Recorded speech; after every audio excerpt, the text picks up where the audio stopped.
जोहार इलादा मुर्मू आपे सानाम को ट्राइब टीवी ना ट्राइब प्रेम अखड़ा सगुन सिंगर साउते सगुन दाराम तेहिं बन गलमारावा जहाँ दो रानीगंज रे गेल गोटांग सांताड़ आदिवासी गणठन को जुमिद कते तेहिं रंगावना जमेलाई को उदु सदर केदा वीडियो ठे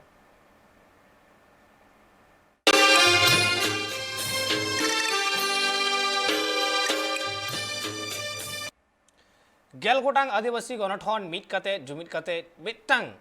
मिट्टांग कमिटी को तैयार कदा जहां नुतुम दो हुयुग कना रानीगंज आदिवासी समन्वय समिति नुआ मिट्टांग अडी नपाय पौड़ी कना आदिम कुआ से आदिवासी कुआ जुमिद रे गेल गोटांग गणठन मिद कते आर तिहिं वीडियो ठेन डेपुटेशन रे को चलाव कान ताहे गण डेपुटेशन को एम कदा आर को आयमा गोटांग दबी को ताहेव कना आर नुआ को बाबत ते तिहिं रपड़ हुयुआ चर्चा हुयुआ आर तिहिं नुआ बाबत ते मिद बार कथा बांग लई लेखान गे बांग गनवा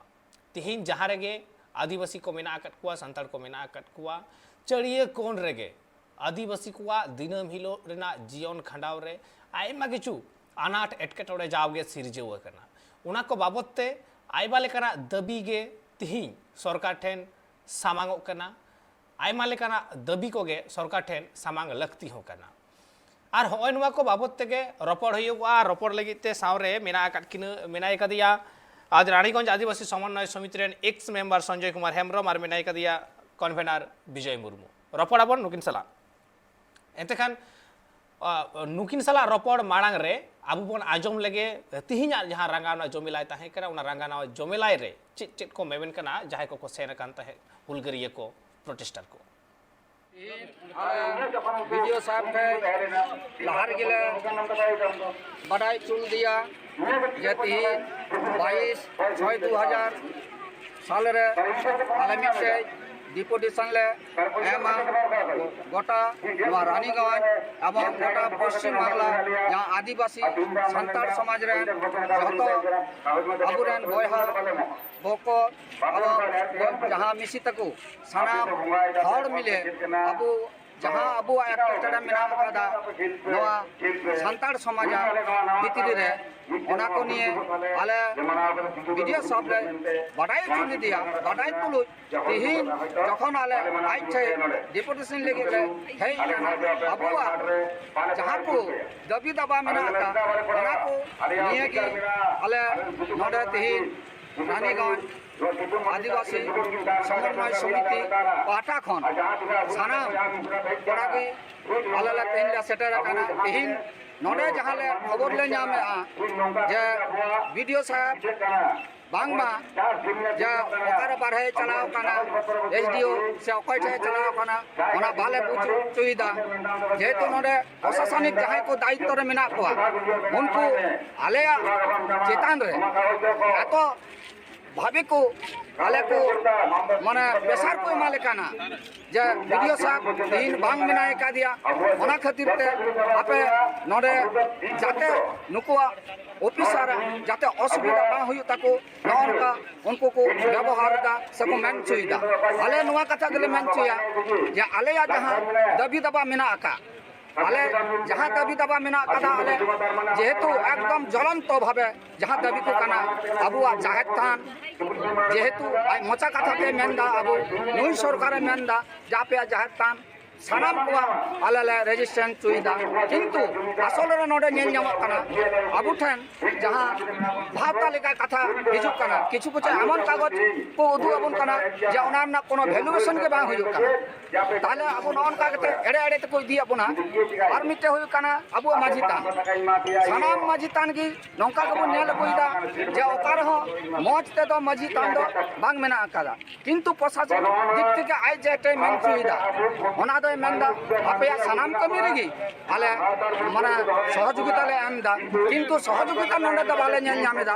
आले नोडे तिहिं हेज केते ले बुत नामदा नोआ द सहयोगिता द बाको मेता এটা হচ্ছে 2022 2019 সালে যখন প্রথম দুয়ারে সরকার হয় তখন আমাদের ব্লকে 4000 মানে 2012 সাল থেকে 2019 সালের ডিসেম্বর অবধি 4000 এর মতো আমাদের সার্টিফিকেট বেরিয়েছে এসসিএস আজকের দিনে দাঁড়িয়ে অর্থাৎ এক বছর ক্রস করে যাওয়ার পরে আমরা সেই সার্টিফিকেট সংখ্যা 16,000 নিয়ে এটা আপনাদের সবার আন্তরিক প্রচেষ্টার জন্য ঘটে যেগুলো আপনারা আজকে দিনের সব বিষয়ে বললেন কমিউনিটি হল ডিমার্কেশন বা অন্যান্য যে রাস্তাঘাট, জায়েজ খান, মাঝি বাবার কাছ থেকে সার্টিফিকেট নেওয়া, কিছু কিছু আছে যেগুলো পলিসি ডিভিশন আছে, সরকারের কাছে ওটা উপস্থাপন করতে হবে, সেগুলো আমি করবো। আর যেগুলো আমার এন্ডে রয়েছে, যেমন সার্টিফিকেট ভেরিফিকেশন রিকমেন্ডেশন করা, মাঝি কাজগুলো যেগুলো ইনকমপ্লিট আছে সেগুলো কমপ্লিট করা, কমিউনিটি হলের জন্য এগুলো সবই আমরা আমাদের आंजम किदा बन कथा को मेनखान नितो नुवा बाबते रपड़ रेना मेना कदा चर्चा रेना मेना कदा रपड़ा बन सावरे मेना कर किन मेंदो जपड़ाव कना किन संजय कुमार हेम्ब्रम और विजय मुर्मू कन्वेनर और संजय कुमार हेम्ब्रम एक्स मेंबर रानीगंज आदिवासी समन्वय समिति रेन रपड़ा बन बानर गंके के ट्राइब टीवी रे सगुंदराम और जोहार सगुंदराम बनहन पहले रगिन चला कन्वेनर ठेन मेंदो विजय मुर्मू गंके ठेन चला जे तिहिया जहाँ कमी होरा सपड़ाव कान ताहे तिहिया वीडियो ठेन जहाँ गण डेपुटेशन ताहे कना मुढ़ुत लेकाते दो ओका ओका ऐदर आते ओका ओका दबी आते नुआ डेपुटेशन अच्छा पुलिस रे सलाम को हुल जोहार तीन जहाँ आले नोडे वीडियो ठेन रानीगंज वीडियो ठेन डेपुटेशन ले एमका नोडे दो गेल गोटांग जहाँ गावता मेना को नोडे आले इलाका रे उनको आते आदो जहाँ समस्या को वर्तमान परिस्थिति रे नेला कना विभिन्न जगह खन से आले नोआ करे खन नेला कना ओना दो हुई कना अबुआ जहाँ जाहिर थान नोआ जाहिर थान आयमा जगह रे इटा जाति को दखले कना जो जबरदस्ती को दखले कना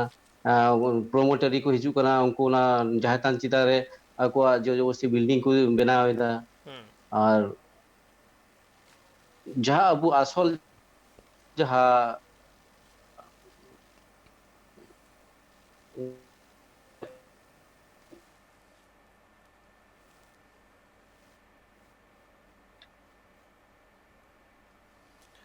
नासेना नेटवर्क ना एटकेटोड़े खातिर बांग आजमोग कना विजय मुर्मू गंके नेटवर्क बाय नामे तया मेनखान तिहिया जहाँ नवा दबी ताहे वकना जहाँ को दबी ताहे वकना ओना को बाबत ते तिहिन चर्चा रेना मेटा सातम कान गया जहाँ लेका मेन केदा मेटा जाहिर थान बाबत ते सरीगे तिहिन आयमा ठाव रे नेल कना जे जाहिर थान दखल दाको जाहिर थान रे एटा हर ओना जायगा जहाँ कना ओना जायगा को दखल दा नुमा को बाबत ते इन चला संजय गंके ठिन चला जे तिहिन लेकान दिन रे जाहिर थान हयतो आयमा जायगा रे को दखल दा पैरी को दखल दा मेनखान सरकार मा आयमा दिन खुना गे एम कना ऐसे मेन कदा जाहिर थान बाबत ते पट्टा आपे तो चेले करे पे तायम कना अलिने जोहार गे निये तो जखन माने ऑर्डर सरकार जहाँ 2015 रे जाहिर थान बाबत पे जहाँ ऑर्डर तहे कना होय ना लाहा खय गे हेलो आंजम में दाबन तो हां आंजम कना ले हां हां ओना 2015 लाहा खन जी माने संगठन दो रानीगंज एलाका रे विभिन्न संगठन ये जाहिर थान जाते पाट्टा नामो होइना खातिर ते लड़ाई अगुइदा को विभिन्न संगठन किंतु 2015 रे जखन बर्तमान सरकार मिटांग नोटिफिकेशन उडुंग काते टीडी डिपार्टमेंट ले किदा जे बांगमा आदिवासी जहां जाहिर थान मिना होइना को सब रजिस्ट्रेशन काते से पट्टा एम हुआ होइना बाबत ते रानीगंज ये वीडियो इलाका रे न हो आदिवासी को वीडियो ऑफिस रे से बीएलआरओ से एसडीओ से डीएम ठेन ये पट्टा बाबत ते मिटांग आवेदन को जमा केदा ओना रे नेलेना छी তখন আলে তো অবিভক্ত বর্ধমান তেহেকানা উন জুখান যাহা জেলা পরিষদ সভাপতি তেহেকানা দেবু টুডু গমকে উন জুখা মাত্র রানীগঞ্জ রে মানে রানীগঞ্জ ব্লক এরিয়া রে মিটাঙ্গি পঞ্চায়েত রেনা মিটাঙ্গি আতু ওনা জাহের থান রেনা পাট্টাই নাম লদা ওনা তো আমরা সবা পঞ্চায়েত রেনা বাসলা রে উন জুখাই গে আলেওয়া डिमांड तेहकना जे रानीगंज ब्लॉक मध्य रे जहाँ 58 अब सान्ताड़ आतु से आदिवासी आतु मिना होय मुना कोआ जहाँ धर्मस्थान से जात थान होइना रेना पट्टा एम हुइमा ओना पर गे 2015 रे जखन पट्टा मिटा नामिना तार पर खय गे लगातार माने डेपुटेशन नोंकाते मेना लेगे गया जाओगी किंतु नेलो कना जे एका एका लड़ाई करते तो बांग हुआ एमन समय है एकना जहाँ थे बुन नेलदा जे जहाना दाबी दावा निये एटा एटा पॉलिटिकल एक्ट को लिन चला कना पॉलिटिकल दल को मिदुक कना जहाँ तिना को लड़ाई कफरी उन रहो मिटान दाबी निये दो मिटान चाटम लाता को हजूक कना होय उनाते आले रानीगंज एलाका रेन जहां गाती गाता संगठन को मेना को होय उनको को आले किछु दिन लाहारे मीटिंग करते से गालमाराव करते निजे मध्य ले ठीक केदा जे उनका दो बांग हुआ सब हड़ा अबुआ दाबी मी गया अबु मिटान चाटम तला रे हे करते अबुआ दाबी आदाय लगी लटू गान लटू जमेलिया सराय ने आंदोलन से लड़ाई रेना ये तैरी हुई तबना होइना ये कते गे तिहिन तिहिन 10 टी संगठन मिलेव कते जहां रानीगंज आदिवासी समन्वय समिति होइनिवा गड़ सपहल से उनिवा उइहरते तिहिन रानीगंज वीडियो ऑफिस रे बांग रहो 2000 खन बेसी अबो संतार को जमा लेना और निजेरा जहां दाबी दवा जहां जाहिद खान होइना जाहिद खान रेना दाबी जोर भावे उनी वीडियो को डेपुटेशन माध्यम से एम होइना और निये हमेन होइना जेहेतु जे प्रशासनिक ये दो जे बार बार अब को को मेना को एड़े इदी ओकाबना जखन की कोनो डेपुटेशन ने जाहिद खान नि चला कना 2015 पर जे हां हुयुआ उनागी को मेन इदीदा किंतु कोनो कमी गिवे निये जाहिद खान निये बांग हुयुक कना उना सुजोग रे जाहिद खान जेहेतु आले दो बाडाय गया बेन कोल बेल्ट एरिया रे कोयलांचल से शिल्पांचल माने इंडस्ट्रियल एरिया रे मिना लिया आलेवा नोंडे ना जहां अबो संतार को तहन रेना जायगा माने कयेकटी माने बारे होय भेसलेन बाका एक सामान्य किछु संतार अबो संतारा निजेरा नितुम ते जायगा मिना बाखाय दो और तो जहां कना एकदम उनको दो सब बेसिर भाग माने कोलियारिवा जेहेतु नोंडे दो ओना स्ट्रेन कोलफील्ड लिमिटेड नय जे अंडर रे पड़ा कोल इंडिया होइना शाखा रे आरो होइनिवा गी बेसी जमी जहां क्षेत्र नेला कना जे कयेकटी जाहिद खान उनको इसिएला रे पड़ाव कना और बेसिर भाग जाहिद खान गी भेस्टलैंड से सरकारी निये राज्य सरकार होइना बाबतते आले रेजिस्टर ये कते सार्चिंग कते बाय सार्चिंग कते होइना दाग नंबर को एम होई कना 2015 खन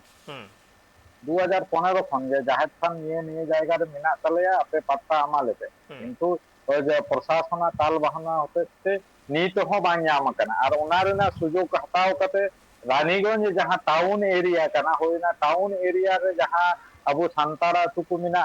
जेमन मिटा मिना टाउन एरिया रे सुकांत पल्ली बोले मिटा अबो संतारा तो मिना होय ओंडे मी बछर लाहारना घटना कना प्राय 1 बीघा जमी मिना माने 1 बीघा जमी जे चेतान रे अबो संतारा जाहिद खान मिना होइना जाहिद खान उनको जमी माफिया जहां कना को होय उनको दखल रेना को चेष्टा लदा जखन भी खबर है ना आले जहां तिने गांवताले तहे कना सानाम हर गांवता मिलेव कते वीडियो डेपुटेशन एम कते पुलिस प्रशासन जानाव कते এখন कमी ओंडे उनको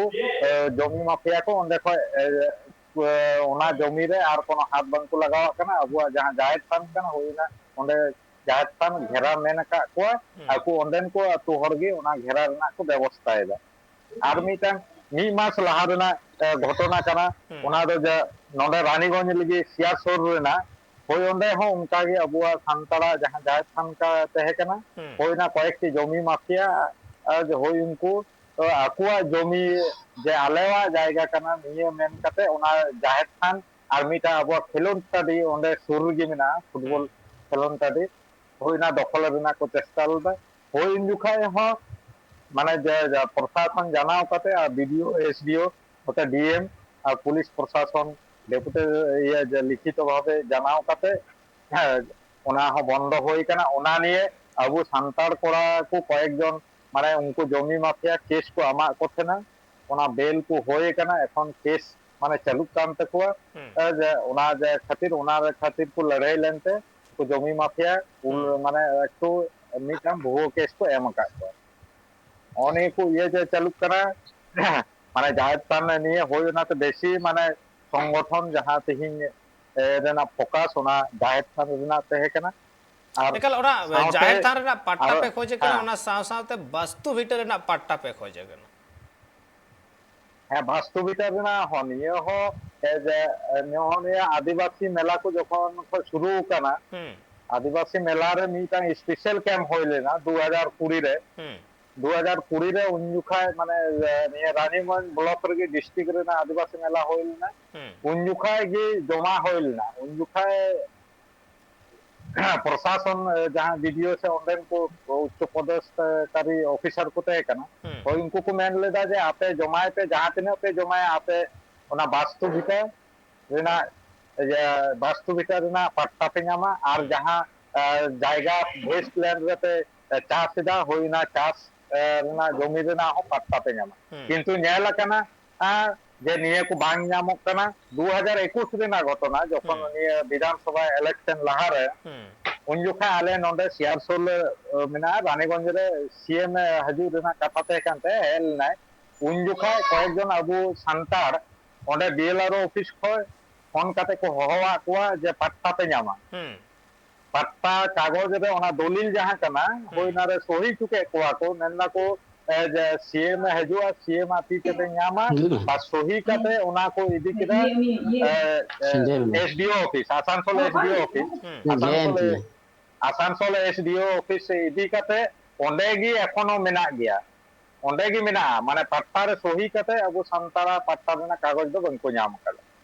ᱱᱤᱛ ᱦᱟᱹᱵᱤᱡ ᱟᱹᱣᱨᱤ ᱠᱚ ᱧᱟᱢᱟ ओना वास्तु बिटा रे आवरे ओना हो तिहिए लय होइना वीडियो जे थे एकदम दाबी दहो होइना হুম आदो प्रशासन मीटा ये तो जे देन मी कॉपी आमाले पे नेलाले हां হুম হুম माने जा दाबी एम होई कना जे एकदम मीटा बोय बिना ᱮᱠᱟᱞ ᱱᱚᱰᱮ ᱟᱨᱦᱚᱸ ᱢᱤᱫᱴᱟᱝ ᱫᱟᱹᱵᱤ ᱡᱟᱦᱟᱸ ᱧᱮᱞ ᱧᱟᱢ ᱦᱩᱭᱱᱟ ᱡᱮ ᱟᱹᱫᱤᱵᱟᱹᱥᱤ ᱦᱳᱥᱴᱮᱞ ᱞᱟᱹᱠᱛᱤ ᱠᱟᱱᱟ ᱪᱮᱫᱟᱜ ᱱᱚᱣᱟ ᱞᱟᱦᱟ ᱦᱳᱥᱴᱮᱞ ᱠᱚᱫᱚ ᱚᱸᱰᱮ ᱵᱟᱝ ᱛᱟᱦᱮᱸ ᱟᱠᱟᱱ ᱛᱮ ᱥᱮ ᱵᱟᱹᱱᱩᱜ ᱛᱮ नोडे रानीगंज माने पश्चिम बर्धमान रे एखन पश्चिम बर्धमान रे मी जापा रे मेना ओना काक्सा रे मेना एकलव्य जहां माने मी सा एकदम ये रे आना बीरभूम जापान रे मेना হুম ᱮᱠᱟᱞ ᱛᱟᱦᱞᱮ बीरभूम जापान रे मेना आले যেহেতু মানে নিয়াকো এলাকারে কোনো হোস্টেল বাচুয়া হ্যাঁ ইয়ে আসানসোল সাব ডিভিশন মধ্যে হুম, কোনো হুম। হোস্টেল কি বাচুয়া নিয়ে সুর সুপুর রে হুম হুম হইনাতে আলে দীর্ঘদিন রেনা দাবি কানা যাতে আদিবাসী হোস্টেল হুইমা হইনা লাগি আবু একদম ইয়ে যা সান্তারা তু পাশে রেগি দমেটা জায়গা মেনা হইনা হো আমা দিয়ালে হুম দাগ নাম্বার সমেত উনি আমা দিয়ালে ভিডিও যে নিয়ে জায়গাতে করাবে আলে যাহা তুমি করো এম না আলেলে আমামা না হোস্টেল বেনাও লাগে ᱮᱠᱟᱞ ᱢᱮᱱᱠᱷᱟᱱ ᱟᱭᱢᱟ ᱜᱚᱴᱟᱝ ᱫᱟᱹᱵᱤ ᱜᱮ ᱢᱮᱱᱟᱜ ᱛᱟᱯᱮᱭᱟ ᱱᱚᱰᱮ ᱟᱨᱦᱚᱸ ᱢᱤᱫᱴᱟᱝ ᱦᱟᱦᱟᱲᱟᱜ ᱫᱟᱹᱵᱤ ᱡᱟᱦᱟᱸ ᱥᱟᱢᱟᱝ ᱨᱮ ᱦᱮᱡ ᱟᱠᱟᱱᱟ ᱢᱟᱲ ᱜᱷᱟᱹᱴᱤ ᱵᱟᱵᱚᱫ ᱛᱮ ভালো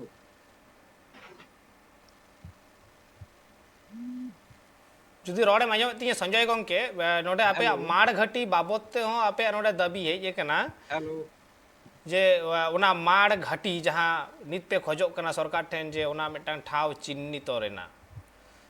अतो कुकली नोडे के हिजू कना जहां माड़ घाटी बाबत ठाव चिन्हित रेना कथा पे मेनदा उन दिन हरी तले की माड़ घाटी ओंडे बांग ताहे हो कना হ্যালো संजय गंके इnye रोड आंजमो कना की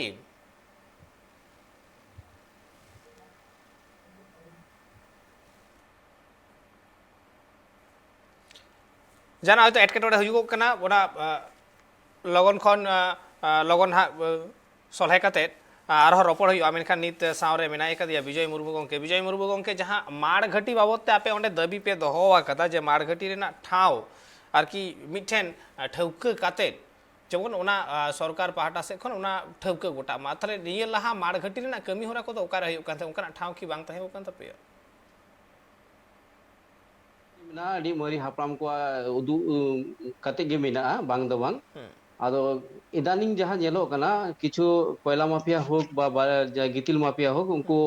ओना जगह खन को गितिल को इदीदा से कोयला को इदीदा जखन आले ले चला कना बारन लगी जबांग नोआ दले कना ताले उनको तो सरासरी को मेदा ताले कागज पत्र उडुंग तापे आपे कना नोआ ताले कागज उडुंग तापे ताले से क्षेत्र कागज पत्र दो से लाहा खन गे बनुआ ताले आले ले चई कना जाते जहां तीन अबू संतारा मार घटी बिना नोआ दामोदर गड़ा चितारे अबू नोआ रानीगंज ब्लॉक रे मिजे खने एहो काते नाते आले ट्रियड ग्राम पंचायत धाबी तो सानाम आले जहां ले व्यवहार दा ओंडे आले शुद्ध रानीगंज पंचायत ब्लॉक रेन दो बांग नुको आसानसोल ᱨᱮ ᱦᱚᱸ ᱠᱤᱪᱷᱩ ᱠᱚ ᱵᱮᱵᱚᱦᱟᱨᱟ ᱛᱟᱯᱚᱨᱮ ᱡᱟᱢᱩᱲᱟ ᱵᱞᱚᱠ ᱨᱮᱱ ᱦᱚᱸ ᱟᱵᱚ ᱥᱟᱱᱛᱟᱲ ᱚᱸᱰᱮ ᱠᱚ ᱦᱤᱡᱩᱜ ᱜᱮᱭᱟ उनको हको व्यवहार दा तो आले ले चेई कना जे जहां निर्दिष्ट जायगा अपुरे सांताल को व्यवहार गु कदा उन दिन से आले हले व्यवहार दा ओना दो एकदम सरकारी भावे मिटे डिमार्केशन हुई चुगी और घेरा हो हुई चुगी जाते ओंडे भविष्यत रे आले बांग तेन से भविष्यत जहां प्रयोजन मगना को नुकु दो एकदम कोनो रकम एटके टोड़े बांग को बुझमा जे आले उन दिन को ले व्यवहार कदा नितो चिदा वाले व्यवहार दरेया नोआ प्रश्न उनको ठे दो बांग ते चुगी उनको दो नोआई को जन्मा जे नोआ दो आले कना आले नितुम तेगे घेरा मिना इटा जुद्ध ओंडे दो इटा जोत से दिकु से माफिया जहां कान गिको नुकु दो ओंडे दो एकदम एकदम आलू को लेबे दाड़े मा मी कटा हो आलू को लेबे दाड़े मा नोकान मिटे व्यवस्था दरकारो कना ओना हते आले दो मारघाटी चितान रे सानाम जहां तिना मेना नोंडे आले ले चेई कना एकदम सरकारी भावे मिटे पट्टा एम चुगी रेजिस्ट्रेशन कराओ चुगी आ पुरोटा गी घेरा कते दो चुगी ताले खान दो ओंडे दो इटा को दो आर नजर बांग को लगा दाड़ेया और ओंते धारे काছে चला होंगु चला दाड़ेया अदो नो दो अडी जोर गे आले ठे दो नोंडे आले नोआ इलाका करे अडी जोर नितो नोआ दी समस्या तिंगु कना जे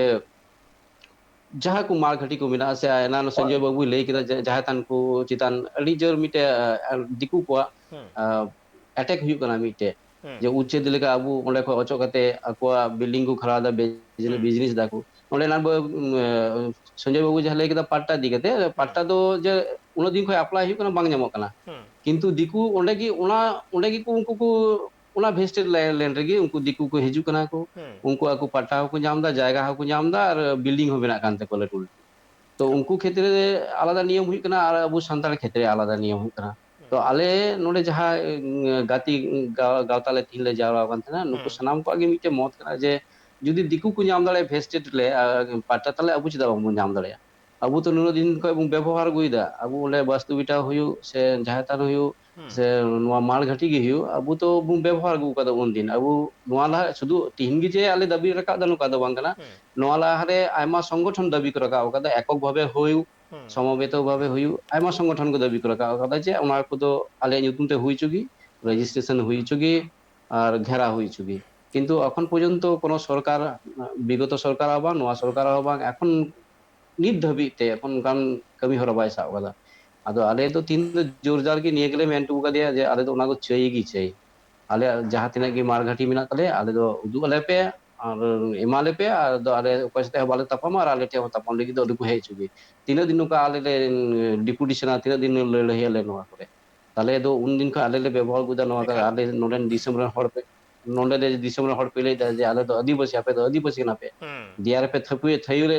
थपु थपु गते पे ले कना जे आपे दो आदिवासी कना पे आपे होगा दिरी ना मेखान जखन आले असल हक आय देरी कना तखन पे रे एलिया नोआते आले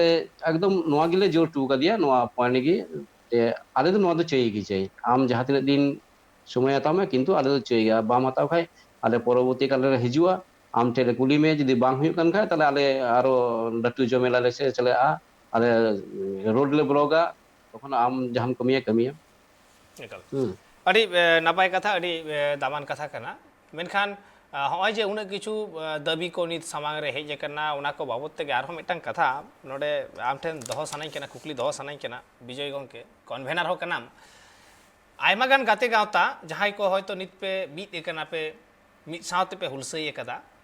मेनखान निये बाबत ते के मिटन कुकली नित हबी जुदी नेलोगोआ जे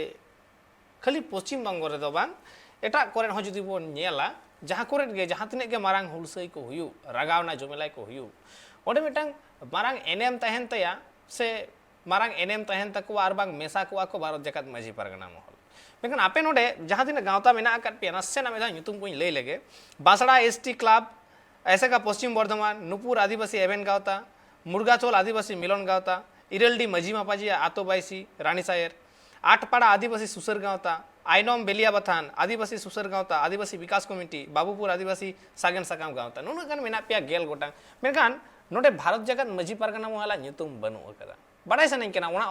ओनते मजी पारगना महल मेना कुआ से बांगा से मजी पारगना महल सला अपेया बांग गापान कान तपे ओका लेका नोआ बाबत कन्वेनर गंके যেহেতু নলে আলে হমিনা লিয়া পশ্চিম বর্ধমান গিয়ে গেদা কিন্তু এখন পর্যন্ত অফিসিয়ালি আলে তো বালে বড়াই নলে পশ্চিম বর্ধমান রে অকয় কো ভারত জাকাত মজি পারগানা মোহরে মিনা কো এখন পর্যন্ত নঙ্কান কোনো সিচুয়েশন বাং হেজ কানা তবে যোগাযোগ কিছু হড় কো যোগাযোগ লাগি আলে সাথে যে নোলে হ মিটে গাওতা বিনাতে উবে মাঝি পারগানা pohorna মিটে ব্রাঞ্চ বিনাতে উবে আলে হলে হ্যাঁ শরীর বদা আর ওনা চিতার হ যাহাই মাঝি কো মেনা কো নুকুস্তে হ রপড় হুই কানা আদি লগন গি মাছা গি হা নোলে হ মিটে উনকান রপড় হিজুয়া ঠাও হিজুয়া যাহাই কো মাঝি পারগানা মহল রে হউ কো তারপর উनको নোলে গঠন লা মিটে ব্যবস্থা হুই কানা अड़ी नपाय कथा कना जे गठन हुई लगी से गठन हुई लेनखान गे मिटांग नपाय कथा और माजी पारगना महला गड़ सपोर्ट तहना जतो जहाँ तिने के गाते गावता जहाँ तिने के तहना मीट कते मिटांग लड़हई रेना जहाँ कुरुमुटु और लड़हई कते जितकर ᱧᱟᱢᱚᱜᱚᱜᱼᱟ नुआ के मिटांग आस कना मेनखान नुआ को बाबत आयमा किछु चर्चा रेना मेना आकदा चर्चा हियुआ आयमा किछु कुकली मेना आकदा इन ठिन होना कुकली को दोहया मेनखान नित गरी नसना ऑक्तो होई कना ओडी माछा जीरो बताव रेना जीरो ते मी रोडी चु कना सावरे तान पे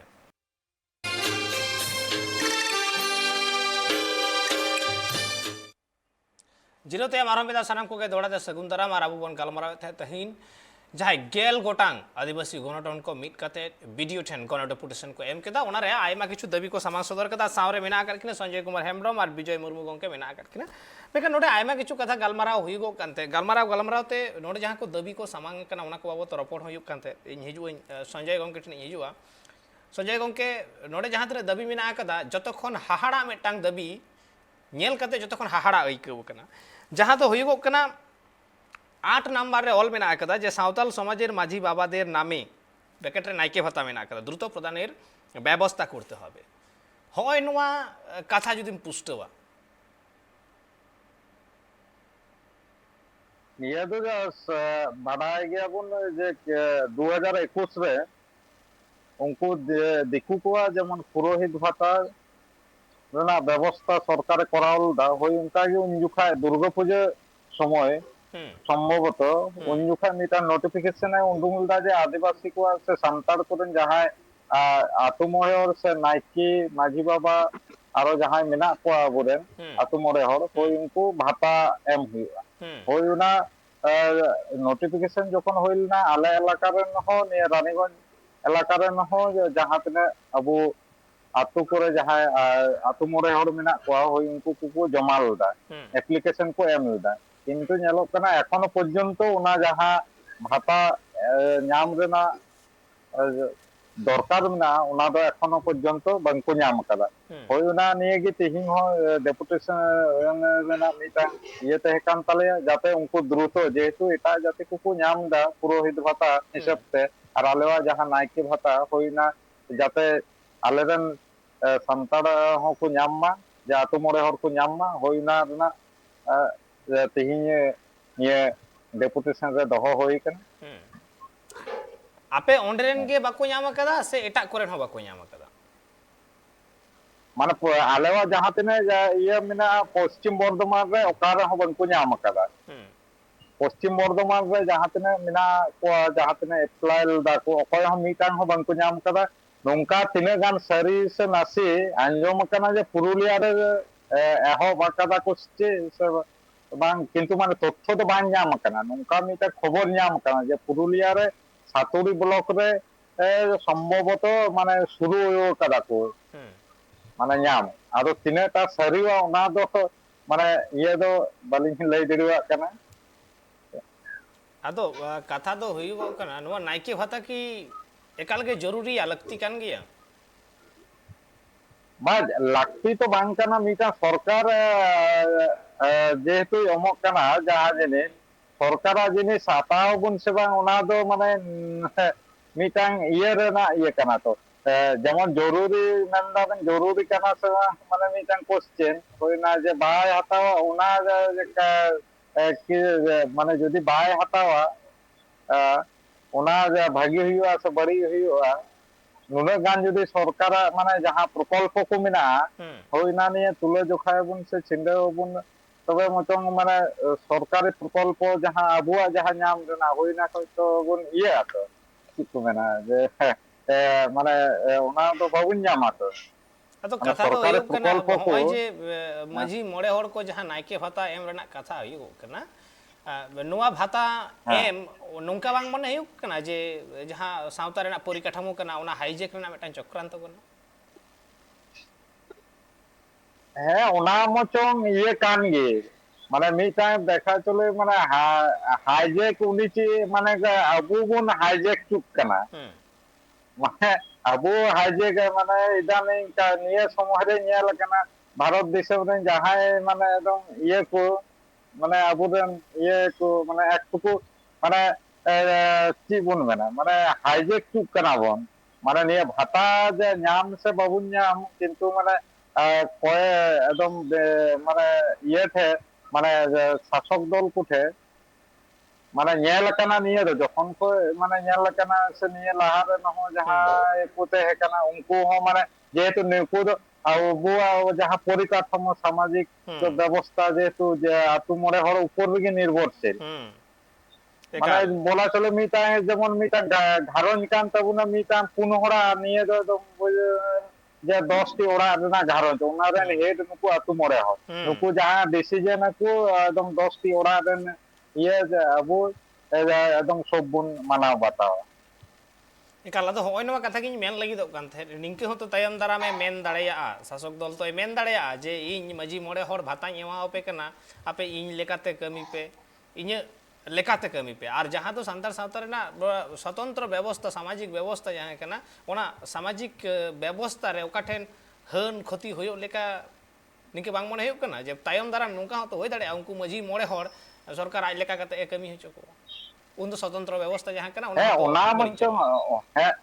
ওনা মচং যাহা বেন মেনদা ওনা মচং একদম সঠিক ওনা নিয়ে মাঝি নিয়ে ভাতা দো চেদা নিয়ে লক্ষ্মী ভান্ডার নিয়ে হতো মানে যাহা গিয়ে হাজু কো শাসক দল বেন ইয়ে যে লক্ষ্মী ভান্ডার তো আমাপে কানা চেদা ভোট বাপে মানে সে ইন তো ইয়ে রে চেদা বাপে হাজু ওনা মচং কান গে একদম নিয়ে ভাতা শুধু তো যে কোনো সরকারি প্রকল্প যাহা সাংবিধানিক অধিকার উনি হয় ওনা ক্ষেত্রে হয় মেনদা যে কাস্ট সার্টিফিকেট ইন করাও কথা পে কেনা ইন চেদা ভোট বাপে মানে যে ইঞ্জাং দল চেদা বাপে করা ওই না মচং ইয়ে গে একদম একাল আডি হাহাড়া মেটা কথা কেনা আর মেটা কুকুলিয়াতে হিজুয়া ইñ হিজুয়া ইñা নডে বিজয় গংকে ঠেন नोडे आरहो मेटांग जहाँ दाबी नोडे मेना कदा जे रानीगंज ब्लक एवं मिउनिसिपालिटीर अंतर्गत सकल आदिवासी ग्रामेर माझी थान सरकारी व्यये निर्माण करते हबे जुदी कम्युनिटी हॉल को हुयुगुआ नोआमा अडिटाक गे ठीक गिया मेनखान होय नोआ माझी थान को जखन सरकारी व्ययते बेना हुयुगुआ ओना माझी थान मंदिर रेना रूप बाय ᱧᱟᱢᱟ तो ᱱᱚᱣᱟ ᱢᱤᱫ ᱨᱚᱠᱚᱢ ᱢᱚᱱᱫᱤᱨ ᱨᱮᱱᱟᱜ ᱨᱩᱯ ᱴᱷᱤᱠ ᱜᱮ ᱠᱤᱱᱛᱩ ᱟᱵᱚ ᱡᱟᱦᱟᱸ ᱧᱮᱞᱚᱜ ᱠᱟᱱᱟ ᱵᱤᱵᱷᱤᱱᱱᱚ ᱡᱟᱭᱜᱟ ᱨᱮ ᱟᱭᱢᱟ ᱴᱚᱴᱷᱟ ᱨᱮ ᱞᱟᱹᱴᱩ ᱞᱟᱹᱴᱩ ᱢᱟᱹᱡᱷᱤ ᱛᱷᱟᱱ ᱠᱚ ᱵᱮᱱᱟᱣ ᱠᱟᱫᱟ ᱛᱟᱨ ᱟᱞᱮ ᱱᱚᱰᱮ ᱡᱟᱦᱟᱸ ᱞᱮ ᱵᱮᱱᱟᱣ ᱨᱮᱱᱟᱜ ᱪᱮᱥᱴᱟ ᱚᱱᱟ ᱫᱚ ᱢᱟᱹᱡᱷᱤ ᱛᱷᱟᱱ ᱴᱷᱤᱠ ᱫᱚ ᱢᱟᱹᱡᱷᱤ ᱛᱷᱟᱱ ᱵᱮᱱᱟᱜᱼᱟ ᱠᱤᱱᱛᱩ ᱢᱟᱹᱡᱷᱤ ᱛᱷᱟᱱ ᱟᱫᱚᱞ ᱛᱮᱫᱚ ᱵᱟᱝ ᱢᱟᱱᱮ ᱠᱚᱢᱤউᱱᱤᱴᱤ ᱦᱚᱞ ᱞᱮᱠᱟᱱᱟᱜ ᱢᱤᱫᱴᱟᱝ ᱟᱴ ᱪᱟᱞᱟ ᱡᱟᱦᱟᱸ ᱠᱚ ᱢᱮᱛᱟᱜ ᱠᱟᱱᱟ ᱱᱚᱝᱠᱟᱱᱟᱜ ᱛᱚ ᱚᱱᱟ ᱫᱚ ᱛᱚᱠᱷᱚᱱ ᱜᱮ ᱢᱟᱹᱡᱷᱤ ᱛᱷᱟᱱ ᱵᱮᱱᱟᱜᱼᱟ ᱡᱚᱛᱚᱠᱷᱚᱱ ᱱᱟ ᱚᱱᱟ ᱟᱛᱩ ᱨᱮᱱ ᱢᱟᱹᱡᱷᱤ ᱵᱟᱵᱟ ᱡᱩᱫᱤ ᱟᱭᱟᱜ ᱤᱭᱟᱹ ᱵᱟᱭ ᱮᱢᱟ ᱨᱟᱭ ᱵᱟᱭ ᱮᱢᱟ ᱛᱚᱛᱚᱠᱷᱚᱱ ᱚᱸᱰᱮ ᱫᱚ ᱵᱟᱝ ᱵᱮᱱᱟᱜᱼᱟ तो शुद्ध नोडे आले जेले मेनदा जे मजी थान बिना हुआ किंतु आयमा जायगा रेगी लटू लटू संगठन मजी थान हो जेल हुई कना भागी भागी लटू होला मजी थान हो जेल कना जे नितो मुदिना होला मदे मिटे फेसबुक रे अचुर बाय कान तना मिटे जाहे थान लटू पड़ा मिटे जाहे थान जहा दो घेराव को मंदिर टिका को बिनाव कदा तो नोआ दो पुरोटा की अबुआ समाज रे चिका कते बन बांचा दाले नोआ मिटे कुकली कान गया और आले जा नोडे दो ऑलरेडी 6टी पंचायत मध्य पेया पंचायत ऑलरेडी को कमी को करा ठीक कदा को उनको मजी थान हुई ठीक कान तको आदो आले हो नोडे रे जहाले चेय कान जे परिष्कार पुनिचन होई आदो चिलका कते बिनाव ना दो अतुना इकाना जे इन जे मंदिर गिन बिनावा नोकाना कथा दो बांग काना नोडे आले दो मजी थान होय तो रिमोडिकेशन हुईवा और घेरा हुईवा ठीक है से टाइल्स फाइल्स ते बिनाव तो गानो गया होते इन चितान छाद बइन करावा नोआ हो तो गानो गया जहाँ तिना अब सानताना जहाँ तिना अब सानताना संस्कृति बांचाव कते जहाँ तिना बुंदलिया नोना कमी हरा आदो आले जे नोडे गेले बिनाव दा जे छाद कताले नुकाना कथा दो बांग काना नोडे दो मिटे डिमांड हुई कना कोराव का में आदो ऐसे कते हम कोराव दड़या जाय को चिका को बिनाव दा आयमा जायगा को बिना कना नोआ दो अवश्य जायगा चितारे निर्भर दाय से चिका कते निर्भर दा नोआ दो मेन बांग गानो कना तबे नेला कना लटू लटू गी भागी भागी जायगा रे लटू लटू जाय थान हो नुका गे नेलो कना और मजी थान हो नेलो कना और अबु जतखन मजी थान को बामु तल शक्तय दा ततखन मजी थान से अबु मन हो बांग चला कना डांगरा मेरम को जुरिया कान तुम नोकान अवस्था हो आयमा जायगा रे मजी थान बिना तो नोआ को जुदी ठीक ठाक घेरा कते हुई टाइल्स लगाव हुई बा घेरा किछु जहाना हुई नोआ हो मिटे होयतो मजी ताले का मिटे रूप अगु गानोआ जे प्राकृतिक बंचाव कते हो मुन चेष्टा जे अब जहां संताड़ा कन तबुगा अब जहां मजी हम को सेदाय को दोहो अगु कदा नुका दोहो कते हो अब किछु रिमोडिफिकेशन दरकारोग कान तबुगा और एकाल गे जुदी उनकान सेदाय लेका गे ओना ओत रे मिना औड़ी गे मिना ओना रे नेल कना एम आतु रे जे ओंडे गे डांगरा को बोलो कना कोय आदो कोय हो मेरम को बोलो कना सीता हो को बोलो कना से कोय दो हर होय कमने जे ओंडे गे चला गोते पेचा टेचा दा को नुका हो आयमा जगह रे नेल कना नुआ जाते ठीक ठाक मिटे मजी तना हिजु जहां जे ओना दो आले ले मेना जे जहां जहां लेका गे दरिया संताल संस्कृति बंचाव कते ओना मजी तन रिमोडिफिकेशन आर ची होबा एकाल लगती केना बखान नुआ बिसायन रेना दारहा रे अतु कते उना लेकाते गेम चलाव गदोआ अपनारा जहां जहां लेका मची थान रेना मेटांग गुण कना गुणगत वैशिष्ट्य कना ओना कोन साहा कते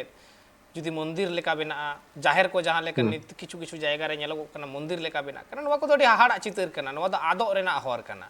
हयतो उनी से उनको को मनेदा जे नापाय सही डिजिटल सही को बेनावा एटा को साला को कॉम्पिटिशन से एटा को लेका को नेल हचोया मंदिर लेका को नेल हचोया नापाय नेलोगोआ मेनखान नुआ को दो मिटंग अपसंस्कृति कना जहां हिलो को बुझेउ न्यामा पालेन इन हिलो दो आरहो को अरु रुवड़ा आद नुआ तीन घड़ी बुझ बांग तहेना उन घड़ी दो नोंकाना मिद बार कमी होरा दो नेल न्याम इदि गिया नोडे आरहो मिटंग कुकली हिजु नोडे संजय गंगे ठिनी हिजुआ नोडे आरहो मिटंग कुकली मेना कदा जे नोडे आदिवासी देर जमी जहाँ दो नोडे दालाल चक्र रना कथा मेना कदा दालाल चक्र रुकते कड़ा व्यवस्था निते होबे अतो ओका लेका कते नोडे दालाल दो आदिवासी हासा को को हतावेदा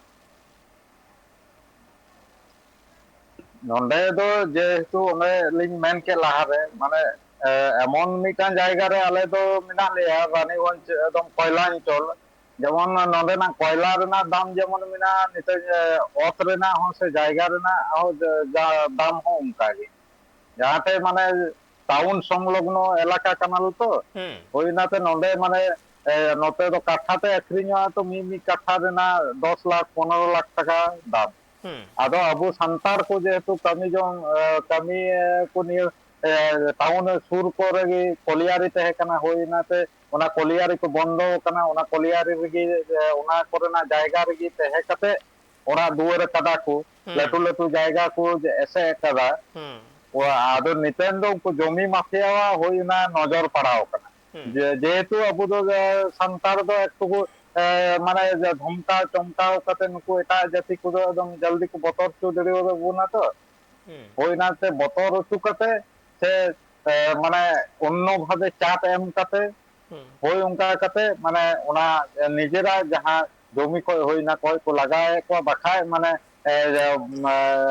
जे आकुआ जहां दाग नंबर कना एटा सेना और उदू इदा को जे ओना दाग नंबर आलेवा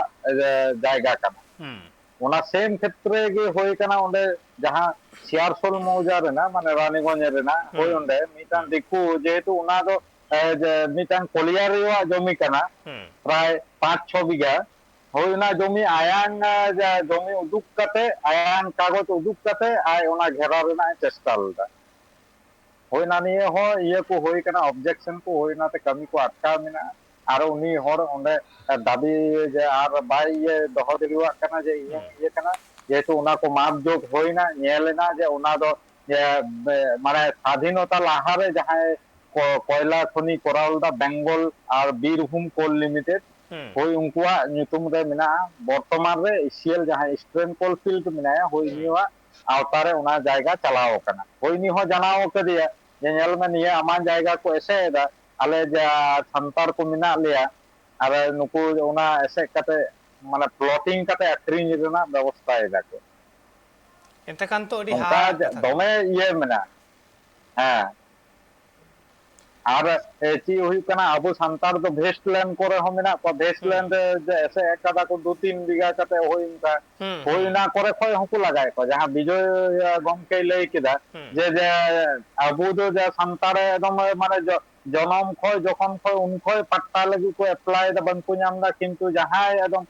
नाहा है कना किछु दिन लाहारे उनी दो है कते पट्टा कागज होय नामदा ओरा होय नामदा इंदिरा आवास होय तो से कॉर्पोरेशन जे तो आले तो कॉर्पोरेशन जपर मेना ले माने पंचायत और कॉर्पोरेशन आसानसोल कॉर्पोरेशन ये रे नोते 3.5 लाख टाका होय नाम दा ओड़ा बेनाव लगे जायगा रेना पट्टा होय नाम दा किंतु अबु सांतार जहां दीर्घदिन धरे बास एदा को बांग पट्टा को नामे बांग ओड़ा लगी टाका सरकारी भावे को नामे और जहां भिटा मिना तको होइना खय हो नुकु जमी माफिया को लगाए को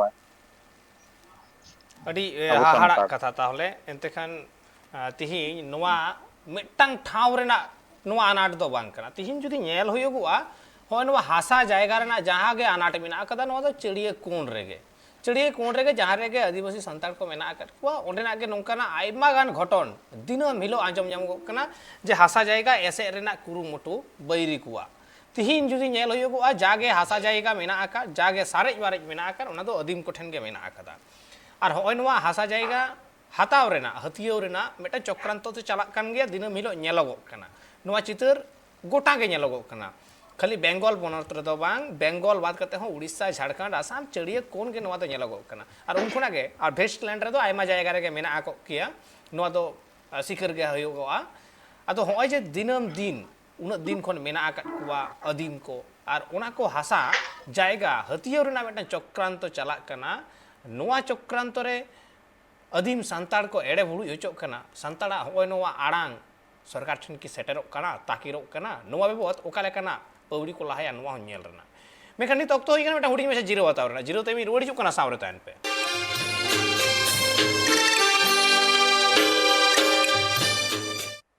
जीरो ते आरहो मेदा सनाम को के सगुन दाराम आर अबु बन गालमारा थे तिहिन गेल गोटांग आदिवासी गणठन मिट कते वीडियो ठेन जहां गण डेपुटेशन को एम केदा ओना बाबतते और अबु साला जपड़ा कते मेना कर किना संजय कुमार हेम्ब्रम मेनाय कदिया विजय मुर्मू रानीगंज आदिवासी समन्वय समिति रेन कन्वेनर आर बिनहर एक्स मेंबर बनहर के जपड़ा कते मेना कर किना रपड़ा बन उनकिन ठेन आयमा किछु कथा नोडे बन बडाय केदा ओना दबी सकाम तला कते मेखान नित कन्वेनर गंके ठन आरटा कुकलिंग दोहया होय तिहिन फेक एसटी सर्टिफिकेट जुदी बोन नेला चलिए कोन गे मेना आकादा नोवा बाबस दबी पे दोहो कदा नोडे आरहो मेटांग दबी पे दोहो कदा जे नोवा शंसापत्र नाम लगी जातिगत एसटी सर्टिफिकेट नाम लगी ते मजी बाबा कुआ प्रमाण पत्र एकाल लगती कना चेदा मने होइना नोआ पे नय जहां अबु फेक एसटी तो नोडे मते तो बांग कना पुचु गोटा नेल का गोटा पश्चिम बांग्ला ना समस्या कना नो जस्ती काय तो नेलो कना हनते दक्षिण 24 परगना उत्तर 24 परगना जिला से अदो नोआ निये अपुरे में संगठन मेना को जाय को लड़ाई कना रिजर तो आले हम नोडेले नेल कदा विगत सम्भवत सेप्टेम्बर चांदो रेगी गत बछर 2021 साले आले नोडे किछु नितुम हेय लेना दुआरे सरकारना कैम्प खय नितुम हेयना किछु साव को हेय कान थना किछु नॉन बेंगली को हेय कान जाय दो एसटी को दाबी को थना ओना होते तखन होले आपत्ति ला जेतु ओना हेल्ड रे मेना ओजे फेक एसटी बोलो कना नो फेक एसटी ले बोलो कना निये होते तेगी जो अबु ओंडे तदारकी कोनो जिनिस के बचुआ आले ले चिकना जुदी एसटी क्षेत्र अबु एसटी कना अबु संताल क्षेत्र होय तो इटा समाज दो उनकान अबु रे मजी बाबा को बचु को कोड़ा समाज को जाय मेना को मजी बाबा को से इटा एसटी रेन दो होय तो जुदी विलेज हेडमैन मेना को ताबुंगा नुकु विलेज हेडमैन खन जुदी मिटे संसार पत्र को दिया ताले आशा आले नोआ आशा अबुंगा नोआ एसटी जहां फेक नोआ कमोआ नोले खन जुदी नुई ऑल है नुई नुई होली नेल टिका दे नुई इरेन सेनापति कना इरेन तो मजी अपन कान तियाय नुई दो एसटी कना खटी एसटी कना इरेन कना नुई एसटी ताहले खाय दो मेटे सठिक कमी होरा हुआ फेक एसटी कमोआ जोता संभव कमोआ और जुदी नोआ बांग हुआ मजी बाबा जुदी मान्यता बांग तेना नोआ क्षेत्र से अबुरन इटा जहाय आदिवासी गताक मेना को ओनारन हेड जहाय कना को उनको जुदी मान्यता बांग तेना ताले उनका के दिकु दुकु एसटी को उडुंग गया को जेतु ऑलरेडी बहु एसटी लहा को उडुंग कना नित जहाय ऑफिसर को तहन कना नुकु को मेंदा आले तो नित तो बाले उडुंग दा बाले मा कना उनको एसटी सर्टिफिकेट मिना तकी रिलेशन सर्टिफिकेट मिना तकी आले उनको एसटी सर्टिफिकेट ले मा कना ताले तो नो फेक एसटी तो तीन दो बांग हुई कना फेक एसटी 3 दिन को चला कोन हुई कना तो उन समय खन जुदी मिटे व्यवस्था ताहे को जे बांग आले रेन जहाय कना को आले आदिवासी रे नुकु हेड मेना को नुकु मिटे को लिखित बाबे को एमा जे है नुई हर दे एसटी कना तबे आना कि उनिया एसटी हुई चुताय ताहले खागी फेक एसटी ना समस्या एमाटा कमोआ एकाल आदो होय जे मजी बाबा प्रमाण पत्र एम चे लेका कते एम उनी मा सरकारी कोनो नथि को बनु कते हां सरकारी नथि बनु ताय रहो आमा जायगा नेल कना अबु जाय मजी मोळे को ना को नुकु aku atu nyutum te mite pad ko benaw kada ono pad judi una pad ge ko ব্যবহার ka amon সরকার যদি বুন দাবি দাঁড়ায় ka যে no pad ale jaha benaw ka tale atu মাঝি মড়ে কু no pad যদি সরকারি ভাবে গ্রহণযোগ্যতা ñam khan তাহলে ভবিষ্যতে আবু বিভিন্ন ধরনের কামি হরা আবু সরকারি ভাবে চালু তাবুঙ্গা আবু মাঝি মড়ে কো নোয়া না মিটে মান্যতা কো ñam দাঁড়িয়া যদি আবুয়া মিটে বার্থ সার্টিফিকেট হুইও ডেথ সার্টিফিকেট হুইও ওরা কো ক্ষেত্রে যদি আবু মাঝি বাবা কো মিটে মান্যতা তেনা তাহলে আবুরেন যাহাই সান্তাল কো না কো নুকু দমে খান দমে গি সুযোগ সুবিধা কো ñama দমে গি কামি আলগা তাবুঙ্গা আবুরেন যাহাই হল কানা কো নুকুয়া কামি মজ হুইওয়া এবং সঙ্গে সঙ্গে শুধু ওনা দো বাং কানা আপনি যাহাই মাঝি মড়ে কানা কো নুকু বাঞ্চাও আলি নোয়া নোয়া দহতে হম মিটে বাঞ্চাও দহ দাড়ে গো যে বাং আলে আলের মাঝি মড়ে মেনা কোয়া যেহেতু আবু সারা দিন গি যাহাতে গে বু ñelda inan ho katha rakab len gya je chokran to bang kana to maji bai ta hataw kai do no do nit khoi do bang se adi sedai khoi ge chalu kana je kono rajniti dol ko hei kan unku do kono din ge bang ko chai kana je nuku maji baba ko laha chu gi ta ko se maji baba manota em unku barabar ge ko chai kada jodi abu maji system chaba tale abu jaha oi ko kana abu jaha jumit kana no do chaba no do asari kata kan gya to ale le no le chinta bhabna je unku maji baba ge den laha ko unku agu laha agu ko abung nuku ten ko gi abu jahe panchayat সদস্য hui kana se panchayat na jaha certificate ko udungok kana residence হুইও বা অন্যান্য ক্ষেত্রে তাহলে যেভাবে নুকু পঞ্চায়েতের সদস্য কো signature দা উনকো মান্যতা এখানে উনকা গে আবুরেন যদি কো মান্যতা কো ñama তাহলে আবু ক্ষেত্রে বানার কামি হইবা মিটা আবুরেন হড়া কামি হ সহজ ভাবে হইতে দ্বিতীয়ত আবুরেন যাহাই মাঝি মড়া কো কানা কো মাঝি সিস্টেম কান দেবো নোয়া হয়তো সরকারি ভাবে মিটে মান্যতা ñam না রূপে ñam দাঁড়িয়া একাল একাল লাকতি হো কানা আর নোয়া দো আইমা দিন খনা গে আইমা হড়া হয়তো দাবি দাওয়া তাহে ওকানা আইমা গণঠন কো আনোয়া খোঁজ তাহে ওকানা মেনখান 30 কোতে নোয়া পুরা মাঝি বাবা 30 কোতে অনে ওনা মনে ñama মাঝি বাবা ঠেন খন 30 কোতে সরকারি মেটা স্বীকৃতি ñama নোয়া তঙ্গি তাড়া রেগে মেনখান ই হিজুয়া সঞ্জয় গংকে ঠেনি হিজুয়া পেটা কুকলিয়াতে আডি লগন গে নিত 2022 চালাক কানা আডি লগন গে হিজুক কানা 2025 जहाँ तो मिशन 2025 से मिशन ऑल चिकी को मेनेदा नोआ बाबत ते आपे या उहेर भावना से कमी हो रहा का लेका ᱟᱞᱮᱣᱟ ᱩᱭᱦᱟᱹᱨ ᱵᱷᱟᱵᱽᱱᱟ ᱫᱚ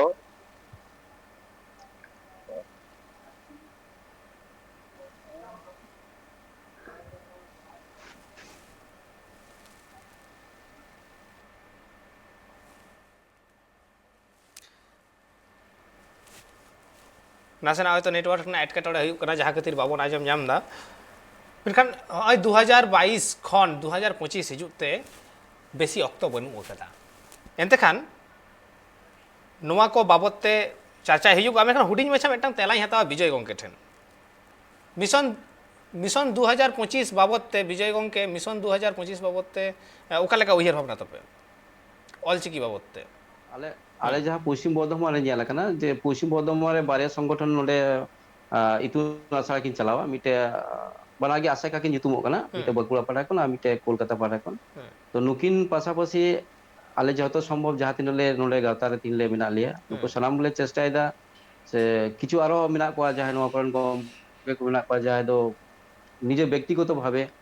আকু পয়সা খরচা করতে কিছু স্টুডেন্ট কো পড়ায় কো সে বই পত্র को छापा छापी दाको तो नोले को जहाँ तिना आलेले जहाँ नुकु मिना को नोले संगठन को जहाँ नोआ दिके ताको कमिना नुकु आले फुल सपोर्ट मिना नुकु सते बराबर गालमारा हुई कना रपड़ हुई कना এবং যখন গিয়ে নোয়া যাহা তিনা আলে ডেপুটেশন কোলে আমদা কিন্তু নোয়া বিষয়টা তো মাস্ট দহগি হুই কনা যেতে আলে স্কুল চলু যতক্ষণ স্কুল বাং চালা কনা শিশু শিক্ষা কেন্দ্র হুই বা আবু নোয়া আইসিডিএস খন হুই চুগি তো ততক্ষণ কিন্তু আবু যাহাই সাধারণ আবু যাহাই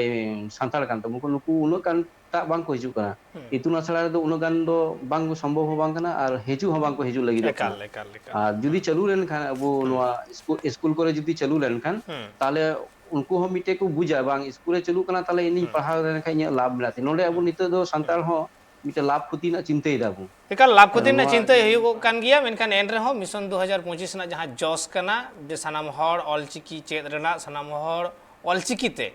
पढ़ाव दाड़े रेना ऑल दाड़े रेना नुआ क्षमता आर्जाव नुआ मिशन 2025 कना आसो वाले जे आपे हो नुआ जोश रे मेना आकात पिया नुआ बाबते पौड़ी पे लहायदा कमी होरा पे लहायदा सनाम हर को वाते के नुआ आस ताहेना आ तिहे जहां गपलमराव आकड़ा ताहे कना आपया गेल गोटांग गणठन को मिट काते जहां आंदोलन पे तैयार आका ताहे नुआ रे हो आपया जहां दबी को ताहे कना उना पूर्ण तापे मा नुआ आस दो जावगे ताहेन गिया आ तायम दाराम नुआ कोरेना अपडेट आले होले हतावा तिने गान पूर्ण तपे से बांग आ तिहिया गलमराव आखड़ा ऑक्तो मुचेर कान खातिर चाबा हेजुआ आ नोडे किन जपड़ाव कानते मानोदान संजय कुमार हेमरम गंके और विजय मुर्मू गंके बनार गंके के ट्राइब टीवी पास्टा से खने आयमा सारहाव आ जोहार चाल हुयो कना